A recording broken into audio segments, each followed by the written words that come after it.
خوتي خواتاتي اهلا وسهلا ومرحبا بكم يا جماعة الخير. صباح الخير عليكم. Bonjour tout le monde. دازو الفلاون والسلام عليكم. Nous sommes le 20 novembre 2023. J'espère que vous vous êtes bien réveillés, que vous avez bien commencé la semaine et que vous êtes surtout pas grippés. Le risque est très faible au regard du climat très très doux, et même quelques températures même, il fait même très chaud, même pas très chaud, il fait même chaud dans certains villages du pays. En attendant l'arrivée de ces pluies inespérées, avec une vague de sécheresse inquiétante dans notre pays. Mais bon, on a à l'étranger, notamment dans cette partie de la France où nous sommes, il fait froid et la grippe nous fait du mal. Jamaat al-Khair, nous sommes à presque une année des élections présidentielles de 2024. Et comme il avait été annoncé, expliqué, décrypté, analysé, révélé à maintes reprises par l'Algérie Part, nous allons vivre une année, dès le début de l'année 2024, nous sommes déjà, le thème principal de l'actualité algérienne l'actualité algérienne sera dominée par les enjeux, par le suspense, entre guillemets suspense, et par les conciliabules, les manœuvres, les opérations de manipulation qui seront liées à la tenue des élections présidentielles de 2024, de décembre 2024. Là, 2024, il y aura peut-être deux importantes élections à travers le monde. Les élections américaines en novembre 2024, avec peut-être le retour de Donald Trump, et les élections algériennes en décembre 2024. Le monde va connaître donc deux transitions politiques très importantes. Justement, est-ce qu'il y aura une transition politique en Algérie? On ne le sait pas. Abdelmadjid Tebboune, est-ce qu'il a envie de faire un deuxième mandat? On le sait quasiment sûr. Même s'il ne le dit pas, son entourage le dit. Et Abdelmadjid Tebboune, dans son comportement, dans sa manière de gérer le pays, de le diriger, il laisse entendre clairement qu'il a envie de rester, qu'il a envie de briguer un deuxième mandat. Pour le moment, la scène politique, elle est atone, elle est totalement paralysée. Et pour le moment, tout observateur averti ou la connaisseur s'il fait une analyse rationnelle, il dit qu'en Algérie, il n'y a personne. Le deuxième mandat est quasiment un acquis pour Tebboune. L'opposition a quasiment disparu. Les partis politiques classiques sont disparus depuis la crise politique du Hirak. Ils n'ont plus aucun poids. Il n'y a pas de personnalité politique qui ose faire de la politique. ما كاين اللي يزحنوا ني سعيد سعد ني سعيد سعدي ني سعيد سعدي à l'étranger. Sofiane Djilali, il a disparu, il est très discret. Il y a pratiquement personne. Les grands poids lourds de la scène politique algérienne ont disparu. Mouloud Hamrouch, Ben Beitour, que des fois ils s'expriment, quelques-uns s'expriment, mais vraiment de façon très discrète. On a l'impression que Majid Tebboune domine maintenant le pays et qu'il va facilement remporter son deuxième mandat parce qu'il n'y aura pas de concurrent. Parce que la question qu'on se pose, qui pourra le concurrencer? Eh bien, il y a un homme dont personne ne parle en public, mais qui suscite beaucoup d'interrogations et qui alimente les discussions au cœur dans les salons du sérail algérien. Dans les salons du sérail algérien, il y a un homme qui commence à faire du bruit et qui pourrait être candidat en 2024 et qui pourrait saboter le deuxième mandat de Tebboune et qui pourrait en tout cas le perturber grandement et lui causer beaucoup de soucis. Cet homme, Balak, vous n'y croyez pas encore, Balak, c'est la personne que vous attendez le moins, mais c'est un homme qui est connu auprès des masses populaires et qui est en train encore d'activer sur les réseaux sociaux et qui n'a plus aucun mandat, qui est totalement libre et indépendant. Et d'après nos investigations, de plus en plus, ce qu'on appelle l'état profond. L'état profond, elle est de l'Amérique. L'Amérique, est l'ensemble des institutions, des services de sécurité, l'administration de l'État, certains hauts fonctionnaires de l'administration de l'État, les complexes. L'état profond dans les pays développés, c'est le complexe industriel et militaire. Et surtout les lobbies économiques. Dans notre pays, comme nous n'avons pas d'économie, l'état profond, c'est le complexe politico-sécuritaire administratif. C'est-à-dire certains membres des services de sécurité, certains membres de l'armée, certains lobbies au sein de l'administration. Et bien, il y a un homme qui commence à leur taper dans l'œil, il y a des contacts avec des relais de cet état profond en Algérie, de certains représentants de cet état profond en Algérie, et cet homme s'appelle Abdelrazak Maqri. Oui, Abdelrazak Maqri, l'ex-président du mouvement pour la société et la paix, le MSP, le mouvement de la société pour la paix, l'ancien Hamas, est en train de se positionner très discrètement et très doucement comme l'éventuel joker qui pourrait qui pourrait troubler les élections présidentielles de 2024. Sa candidature pourrait être une option concrète qui risque franchement de perturber les plans de Abdelmadjid Tebboune et de son clan. Je m'explique. Alors, Abdelazak Maqri, il a un avantage, c'est qu'il est jeune. en Algérie, entre guillemets, par rapport à d'autres. Il a 63 ans.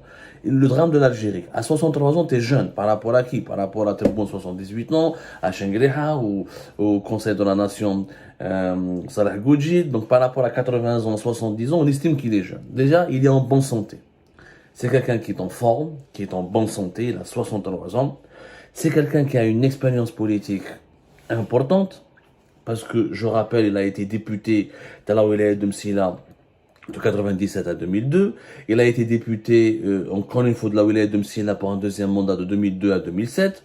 Ensuite, il a été vice-président du MSP, l'ancien Hamas, de 2007 à 2013. Il a été ensuite président du MSP de 2013 jusqu'à mars 2023. Il n'est plus au MSP puisque, rappelez-vous, le 18 mars 2023, le MSP a élu un nouveau président qui est Abdelali Hassani. D'ailleurs, Abdelrazak Mokri, il s'est retiré de la présidence du MSP, justement exprès parce que voilà, le pays connaissait une vague de répression terrible, toute la vie politique était en train d'être renouvelée, toutes celles et ceux qui avaient, qui rappelaient un petit peu, qui nous rappelaient le mauvais souvenir, qui rappelaient au système Tebboune le souvenir du régime de Bouteflika, a été dégommé ou l'a écarté de la vie politique. Donc le MSP, la direction du MSP a estimé qu'il était nécessaire qu'Abdelrazak Mokri roh et qu'il laisse le MSP se renouveler.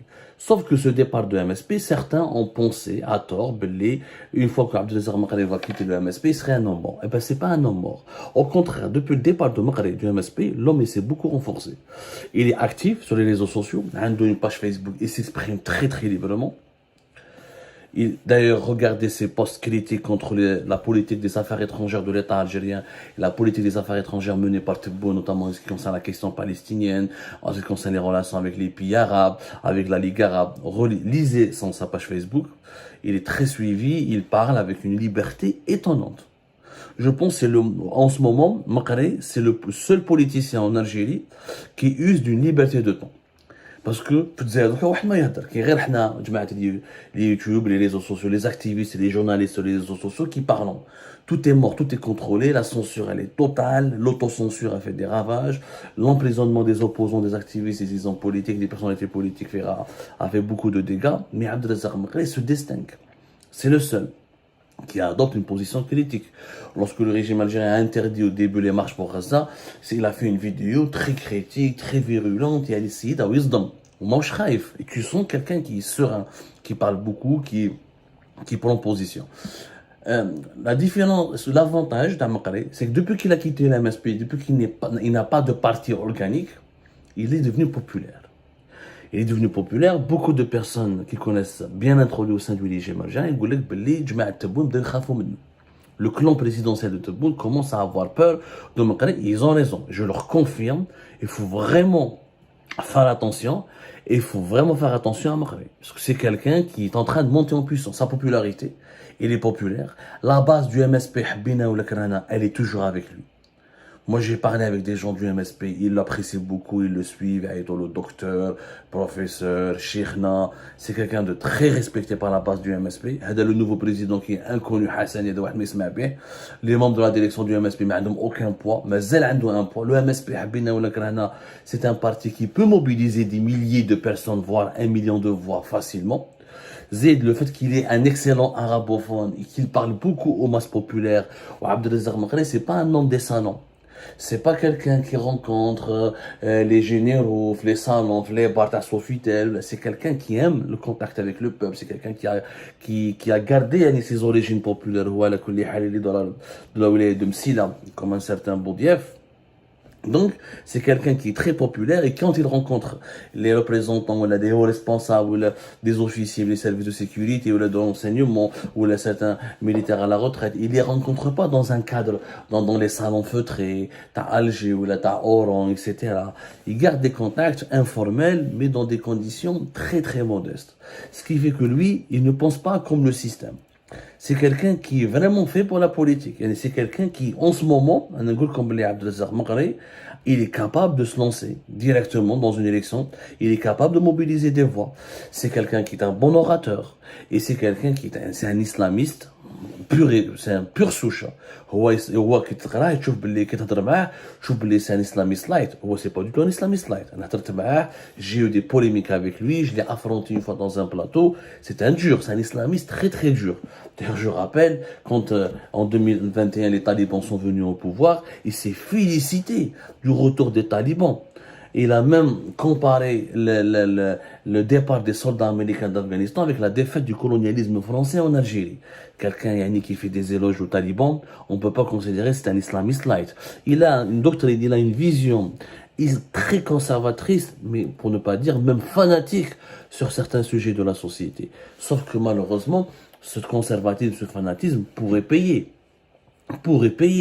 auprès de certaines masses populaires qui est malheureusement désorientées, mais il n'y a plus de références politiques, il n'y a plus de courant sérieux, la religion, l'usage de la religion, l'utilisation de la religion, la politisation de la religion pourrait séduire quelques personnes totalement désespérées qui croient que la seule solution pour le pays c'est Sharia et pourront voter pour lui. Donc s'ils veulent faire comme en 2019, parce qu'en 2019 il n'y a pas eu pratiquement de trafic. Il y a eu très peu de trafic parce que là, les gens n'ont pas voté. Très peu de personnes ont voté en 2019. Le peuple était dans la rue avec le Hirak, etc. le 12 décembre 2019. وشفنا باللي ceux qui vont voter احنا هضروا عليها من بعد dans une autre émission parce que le régime sait qui va voter, qui vote en Algérie, qui est sûr de voter en tout cas, qui est sûr de voter. على بالنا le régime algérien على باله يعني le régime algérien il a ses études, il a ses chiffres, il a هو على باله يا جماعه, على باله مليح النظام الجزائري شكون يهضر شكون يفوتي شكون ما يفوتيش باش تفهموا مليح. Alors, la base de celles qui ont, parce que en décembre par exemple 2019, le taux de participation était de 39% sur 24 millions, il y a eu 9 millions et quelques de votants. Sur 9 millions et quelques de votants, il y a au moins 5 à 6 millions qui travaillent directement pour le régime. N'oublions pas que nous avons 2 millions de fonctionnaires civils. Les fonctionnaires qui sont permanisés. زيد لهم عندك واحد 500 000 à 600 000 d'intérimaires, de contractuels, etc. qui sont en voie de permanisation. Ça fait plus de 2 millions et demi, voire 2 millions 600 000. زيد les membres des services de sécurité qu'on peut considérer comme des fonctionnaires du régime. عندك minimum entre gendarmes et policiers presque 500 000. زيد pratiquement les militaires actifs et en service, ça fait 500 000. Déjà عندك 3 millions et quelques. Ils ont leur famille qui peuvent vraiment, les fonctionnaires et les membres des services de sécurité peuvent mobiliser leur famille. Ou عندك les employés des sociétés publiques qui sont le secteur public avec 1 million de personnes qui travaillent avec les 900 entreprises publiques et leurs filiales, presque 1 million de personnes, avec au moins 4 millions et quelques avec leurs familles, etc. 8 millions de personnes qui peuvent voter sur 24 millions ou 25 millions de personnes inscrites sur le fichier électoral. Donc, il y a la base de celles et ceux qui vont voter pour les élections présidentielles en Algérie. Parmi ces gens-là, il y a beaucoup de personnes qui ont la fibre religieuse et qui ont une tendance conservatrice. C'est-à-dire que Makhari n'a pas besoin d'aller draguer ou séduire d'autres électeurs qui n'ont pas l'habitude de voter. Il pourrait le faire. Parce que qu'il y a des jeunes islamistes, etc., qui pourraient être mobilisés par Makhari, qui pourraient voter. Déjà, la base, il fallait aller 8 millions, on va dire, 8 millions. Vous les élections en décembre 2019, il y a 1 million d'Algériens qui ont voulu voter parce qu'ils en avaient marre de l'instabilité politique, ou les Khalek, les voilà, le Hirak a trop duré, et on ne peut pas rester une année sans président. Mais avec 8 millions, on va dire, sur les 8 millions de personnes dont on est sûr qu'ils doivent voter, qui sont les fonctionnaires, les membres des services de sécurité, leurs familles et les travailleurs des grandes entreprises de l'État. 8 millions de personnes avec les familles, etc. Fait de les 8 millions, il peut séduire beaucoup de personnes. Il peut séduire beaucoup de personnes. Et ce n'est pas sûr que Tebboune pourrait la remporter. C'est Abdelazar Mghari, il lui tient tête ou là, essaie de le défier. Donc, maintenant, est-ce que Mghari aura le courage? Est-ce que le courage de Mghari sera intact? Est-ce qu'il ira jusqu'au bout? Est-ce que les gens qui veulent le soutenir auront le courage de le parrainer jusqu'au bout? Est-ce qu'ils vont pas l'utiliser comme un lapin? Ou est-ce que c'est le lapin qui va être utilisé, ou bien le lapin va renverser le lion et c'est lui qui va devenir le roi de la jungle? Il y a plusieurs scénarios. Là, non, c'est encore tôt pour le moment. On a fait novembre 2023. Les élections, c'est dans décembre 2024. Il faudra attendre encore une fois au moins le deuxième semestre de l'année. Parce que réellement, tu peux un semestre. Parce qu'à partir du deuxième semestre de l'année 2000, à partir de juillet, août, c'est les vacances. À partir de septembre, c'est bon. On est dans la campagne électorale pour les élections présidentielles. Il n'y a plus de bilan, on parle plus d'activité, on va pas évaluer le gouvernement, il lui reste 6 mois en fait pour faire réellement un bon bilan, pour se préparer à un éventuel deuxième mandat. Franchement. Et je rappelle déjà que les élections présidentielles de décembre 2019, Ben Grina l'islamiste a remporté quand même 17%. يعني واحد 1,5 million de voix. هذا Ben Grina. Il a une envergure plus importante, il y a un enracinement plus important que les masses populaires que Ben Grina. C'est-à-dire que déjà, il peut faire minimum le double de ce que Ben Grina il a fait. Ça va être très très dur pour Abdelmajid Tebboune si Amokare se présente aux élections présidentielles 2024. Et ça risque vraiment, il risque d'être le trouble fait, de jouer le rôle de trouble fait. Maintenant, est-ce que c'est une carte qui ne va pas être grillée? Est-ce qu'il ne subira pas des pressions, des intimidations? Ou est-ce que l'entourage de Tebboune ne va pas se préparer avec une véritable bonne stratégie pour neutraliser Maghreb? On le saura dans les jours et les mois à venir.